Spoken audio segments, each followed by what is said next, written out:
kaum muslimin pada masa Nabi sallallahu alaihi wasallam, di mana mereka sangat takut kepada Allah, maka seluruh orang-orang juga takut kepada kaum muslimin, walaupun ketika itu kaum muslimin minoritas. Ingatkah kita perang Badar, saudara-saudara? Rasulullah sallallahu alaihi wasallam tidak lebih daripada membawa 313 orang. Membawa tidak lebih dari 313 orang. Maka di bulan Ramadan meletuslah perang Badar. Tahukah kita berapa kaum kafir Quraisy yang dihadapi? Tidak kurang dari 1000 orang. 3 kali lipat jumlah yang tidak seimbang, saudara-saudara. Tapi apa yang terjadi?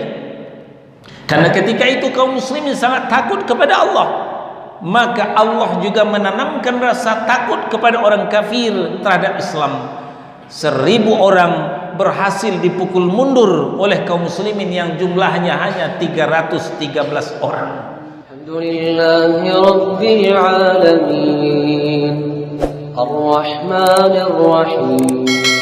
Ikhwani wa akhawati a'azakumullah, Bapak dan Ibu jamaah zuhur Masjid Darussalam Pasar Kebayoran Lama yang dimuliakan Allah. Selesai kita membahas tentang muraqabah dan kita akhiri dengan menyampaikan buah manisnya muraqabah, maka muraqabah itu akan berefek langsung semakin takutnya kita kepada Allah Subhanahu wa ta'ala. Karena kita merasa diperhatikan Allah, merasa diawasi Allah, otomatis kita akan menambah takut kepada Allah Subhanahu wa ta'ala.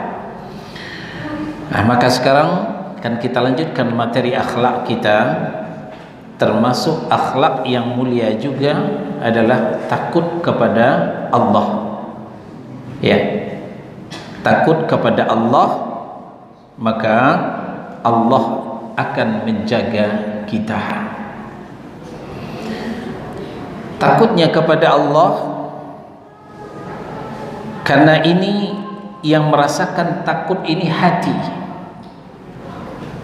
Nah, maka dengan demikian, dengan takutnya hati kepada Allah juga akan berefek langsung kepada anggota tubuh kita. Karena telah sahih dari Nabi sallallahu alaihi wasallam, inna fil jasadi mudghah, di dalam tubuh manusia itu terdapat segumpal daging. Idza salahat salahal jasadu kulluh. Kalau segumpal daging itu baik, maka baiklah aktivitas seluruh tubuh. Wa idza fasadat fasadal jasadu kulluh. Kalau segumpal daging itu rusak, maka rusak pula lah aktivitas seluruh tubuh. Ala wahiyal qalb. Ketahuilah segumpal daging itu adalah hati. Nah, ketika hati sudah takut kepada Allah Subhanahu wa ta'ala, maka aktivitas seluruh tubuh akan terarah. Aktivitas seluruh tubuh tidak lagi sembrono, tidak lagi brutal, tapi akan terarah, akan teratur, akan sesuai dengan aturan Allah dan Rasulnya. Maka perubahan yang drastis pada diri kita akan bisa kita rasakan, mulai daripada lidahnya. Kalau hatinya sudah takut kepada Allah, maka lidahnya akan berkata yang baik-baik saja, akan meninggalkan ghibah, namimah, gunjing dan adu domba, akan meninggalkan caci maki, akan meninggalkan sumpah serapah, akan meninggalkan sumpah palsu, akan meninggalkan bicara yang kotor, atau bahasa orang barat bacarui bungkam. Itu akan ditinggalkan oleh lidah yang berawal dari hati yang takut kepada Allah. Maka akan berganti dengan hatinya lidahnya akan selalu basah menyebut nama Allah, banyak berzikir, banyak tilawah, membaca ayat-ayat Allah. Akan sibuk lidahnya berzikir, bukan hanya zikir setelah sholat fardu, bukan hanya zikir pagi dan petang, tapi ditambah lagi zikir-zikir yang lain. Fadhkurullah haitsuma kunta, berzikirlah, sebutlah nama Allah dimanapun Anda berada. Ini efek langsung dari hati yang takut kepada Allah, maka lidahnya akan terarah. Demikian juga mata, hati yang takut kepada Allah maka akan berefek kepada mata, tidak lagi melihat yang diharamkan Allah. Matanya digunakan mungkin membaca kitabullah, membaca kitab-kitab para ulama, di samping membaca Al-Quran, membaca hadis-hadis Nabi, kitab-kitab para ulama, menambah perbendaharaan keilmuannya. Setelah hatinya terarah, lidahnya terarah, matanya terarah, begitupun telinganya. Telinganya tidak lagi mendengarkan suara-suara yang dilarang oleh Allah, bunyian-bunyian yang dilarang oleh Allah, tapi telinganya digunakan mendengarkan ayat-ayat Allah, mendengarkan nasihat, mendengarkan kajian, mendengarkan ceramah. Maka tidak sempat lagi telinganya mendengarkan suara bunyian yang dilarang oleh Allah Subhanahu wa ta'ala. Demikian juga jangkauan tangannya. Orang yang takut kepada Allah, hatinya yang takut kepada Allah, maka tangannya tidak lagi menjangkau barang yang haram, tidak lagi digunakan untuk memukul orang, mencambuk orang, tapi tangannya digunakan untuk yang baik-baik, mungkin membantu orang, untuk memberi orang. Demikian juga langkah kakinya, berawal dari hati yang takut kepada Allah, kakinya sudah berat ke tempat-tempat maksiat, ke tempat-tempat hiburan, ke bioskop, ya. Dan kakinya sudah ringan melangkah ke masjid, walaupun masjid itu di lantai atas, naik tangga beberapa anak tangga, tapi ternyata kakinya kuat mendaki ke masjid. Itu orang yang hatinya takut kepada Allah. Itulah beberapa efek, beberapa pengaruh daripada hati yang takut kepada Allah. Untuk lebih terpicu dan terpacunya kita membuat hati takut kepada Allah, maka di sini kita sampaikan beberapa fadilah, beberapa keutamaan, faedah takut kepada Allah Subhanahu wa ta'ala. Yang pertama, orang yang hatinya takut kepada Allah mengakibatkan aktivitas anggota tubuhnya terarah, maka kesulitan hidupnya jadi mudah. Kesulitan hidupnya jadi mudah. Berdasarkan hadis yang diriwayatkan oleh Imam Al-Bukhari dalam sahihnya, dan hadis yang panjang yang juga pernah kita sampaikan, 3 orang pengembara yang terperangkap dari gua batu, yang terperangkap dalam gua batu tidak bisa keluar, lalu dia berdoa kepada Allah dengan bertawasul dengan takutnya mereka kepada Allah. Ada yang karena takut kepada Allah, dia itu birrul walidain, berbakti kedua orang tuanya, berbakti kepada kedua orang tuanya. Ada yang karena takut kepada Allah, dia tidak memotong gaji karyawannya. Ada yang karena takut kepada Allah, dia tidak melakukan perzinaan, pemerkosaan terhadap saudara sepupunya. Lalu dengan itu dia bertawasul, akhirnya batu itu bergerak dan dia bisa keluar dari himpitan jebakan gua batu itu. Nah, demikian juga kesulitan kita karena COVID-19, karena virus corona. Ekonomi kita terganggu, usaha kita terganggu. Maka dengan kita takut kepada Allah, mari kita gunakan untuk berdoa kepada Allah. Kita jadikan tawasul, berperantara dalam berdoa kepada Allah, niscaya kesulitan hidup itu akan teratasi. Yang kedua, orang yang takut kepada Allah, maka dia akan mendapatkan ampunan, maghfirah daripada Allah Subhanahu wa taala.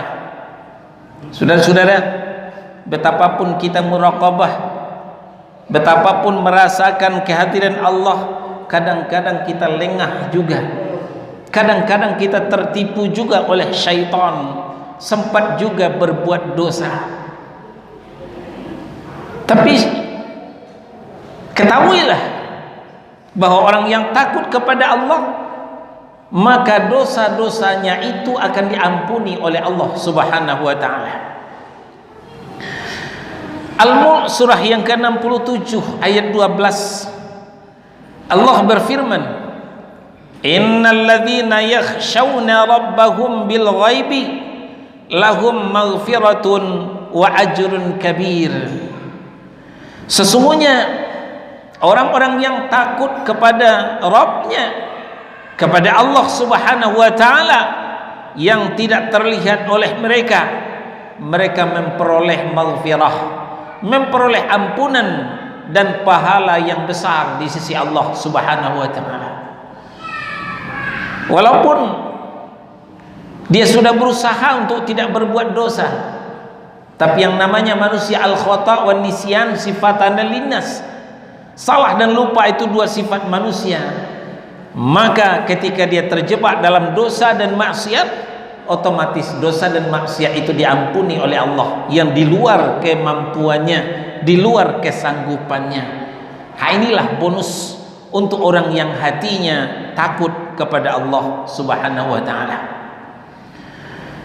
Kalau dosanya sudah diampuni, maka yang ketiga, orang itu dicintai oleh Allah Subhanahu wa taala. Yang ketiga, orang itu dicintai oleh Allah Subhanahu wa taala. Hadis dari Abu Umamah, beliau meriwayatkan hadis Rasulullah sallallahu alaihi wasallam bersabda, kata Nabi, laisa syai'un ahabba ilallahi min qatrataini wa atharaini qatratun min dumu'in fi khasyatillah wa qatratu damin tuharaku fi sabilillah wa ammal atharani fa atharun fi sabilillah wa atharun fi faridatin min faraidillah.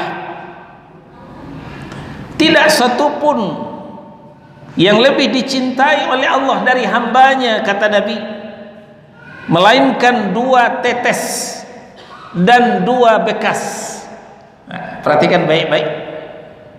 Ada dua tetes dan dua bekas yang sangat dicintai oleh Allah dari hambanya.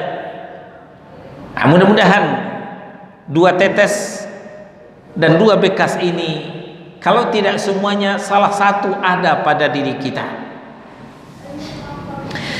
Maksud dua tetes adalah, pertama, tetesan air mata karena takut kepadanya.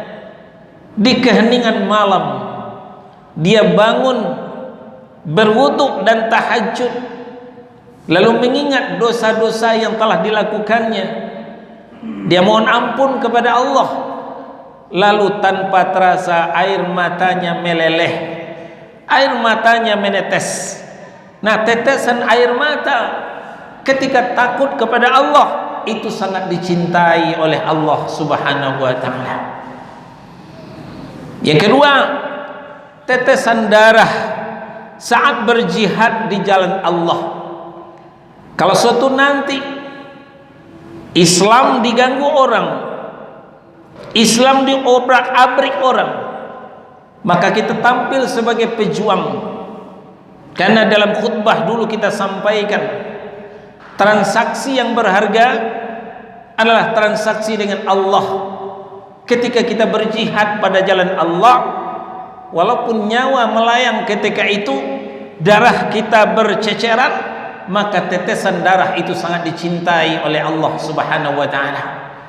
Maka kaum muslimin yang memang faham, dia tidak takut ketika dipanggil untuk berjihad, ketika agamanya dicaci maki, ketika agamanya diganggu gugat, maka dia tidak sayang dengan nyawanya, tidak sayang dengan darahnya tertumpah, tidak sayang dengan nyawanya melayang. Kenapa? Itu yang lebih dicintai oleh Allah Subhanahu wa taala. Sedangkan dua bekas yang dicintai oleh Allah adalah, pertama, bekas jihad di jalan Allah, goresan pedang yang ada di tubuhnya, atau tusukan anak panah yang menusuk dirinya, bekas itu sangat dicintai oleh Allah. Dan yang kedua, bekas melaksanakan kewajiban-kewajiban kepada Allah, karena dia rajin sujud, ternyata jidaknya berbekas. Karena rajin puasa, nafasnya bau. Dan demikian juga ibadah-ibadah yang lain, perintah-perintah yang lain ada bekasnya, itu juga sangat dicintai oleh Allah Subhanahu wa taala.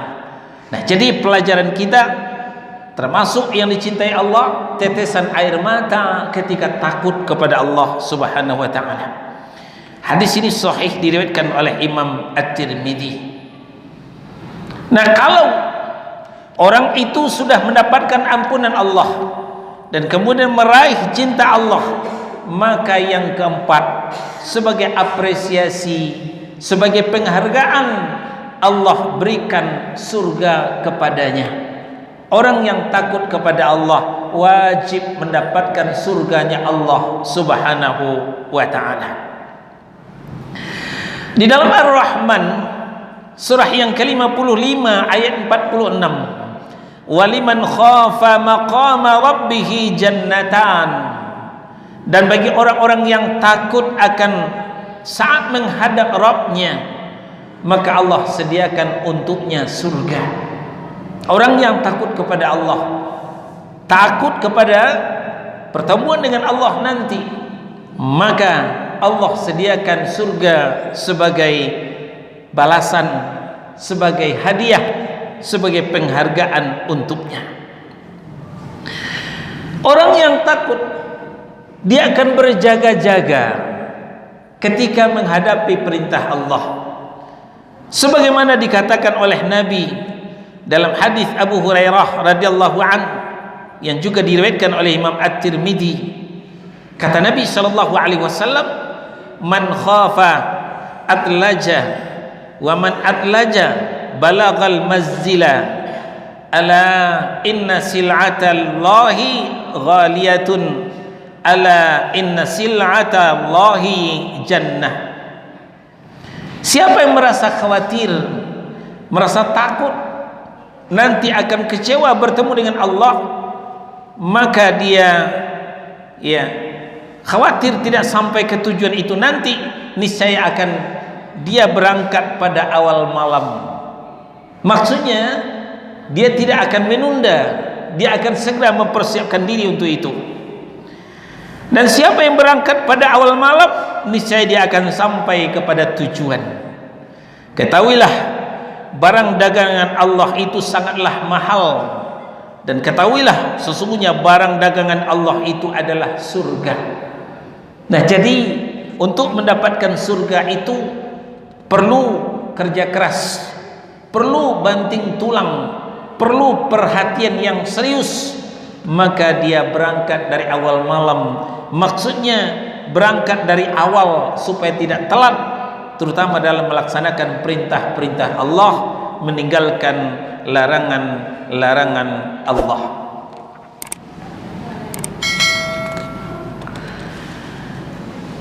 Yang kelima, orang-orang yang takut kepada Allah itu dia selalu merasa aman dan tentram.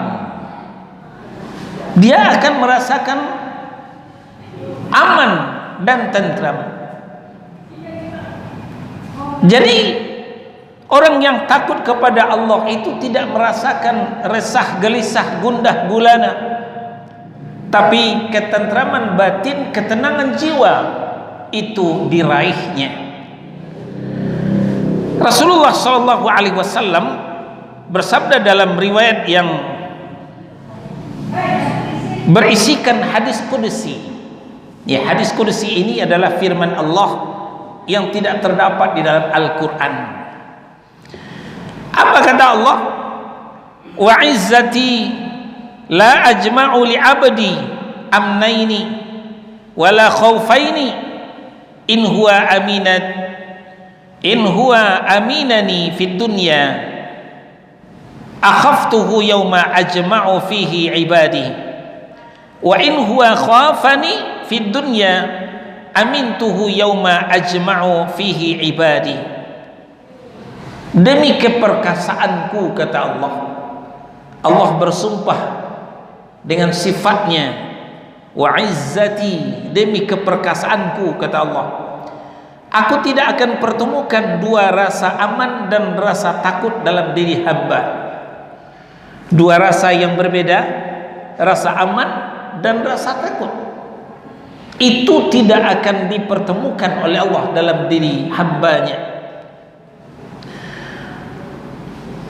Jika dia merasa aman dari siksaku ketika berada di dunia, niscaya aku membuatnya takut pada hari ketika aku mengumpulkan seluruh hambaku.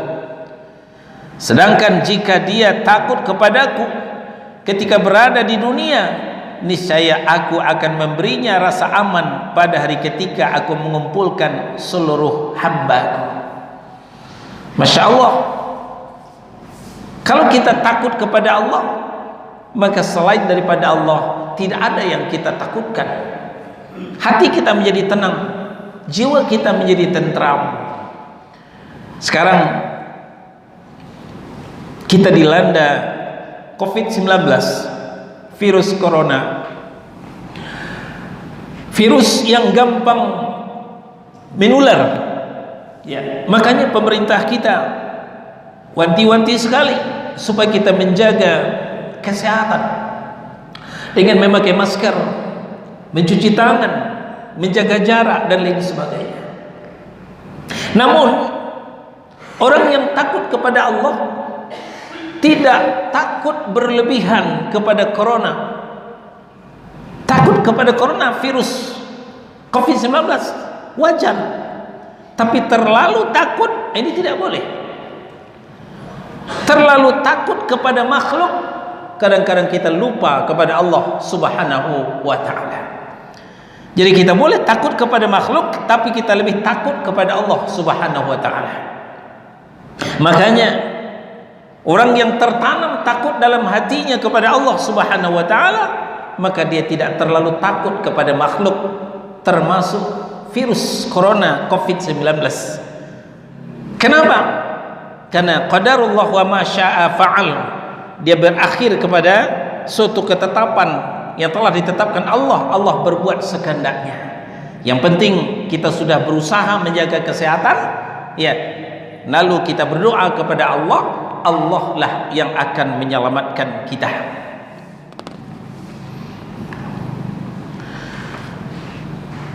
Lalu yang keenam,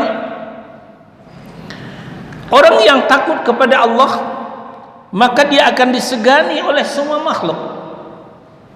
Orang yang takut kepada Allah, maka dia akan disegani oleh sebuah makhluk.